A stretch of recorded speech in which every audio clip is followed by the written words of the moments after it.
ఆయన కాంగ్రెస్ పార్టీలో మూడు మూడు బ్లాకులుగా విభజించారట కాంగ్రెస్ పార్టీ.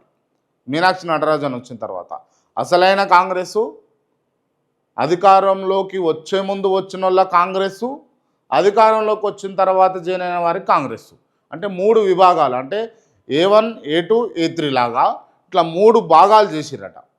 ఎవరైతే అంటిపెట్టుకొని కాంగ్రెస్ పార్టీకి పనిచేస్తూ ఉన్నారో పదవులు లేకపోయినా కూడా వాళ్ళను ఒక గ్రేడ్, ఏ గ్రేడ్లో, మళ్ళీ బి గ్రేడ్లో వచ్చేసరికి ఎవరైతే కాంగ్రెస్ పార్టీ అధికారంలోకి వచ్చే ముందు వచ్చిర్రో వాళ్ళు, ఇతర పార్టీల నుంచి వచ్చిర్రో వాళ్ళు బి గ్రేడ్, ఎవరైతే అధికారంలోకి వచ్చిన తర్వాత వచ్చిర్రో వాళ్ళు సి గ్రేడ్.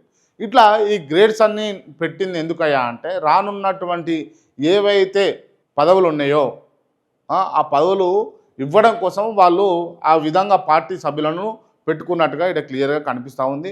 మీనాక్షి నటరాజన్ వచ్చిన తర్వాత ఈ విషయం జరిగింది. అని మీనాక్షి నటరాజన్ వచ్చిన తర్వాతనే వీన్ని సస్పెండ్ చేశారు లొల్లాయి గాని.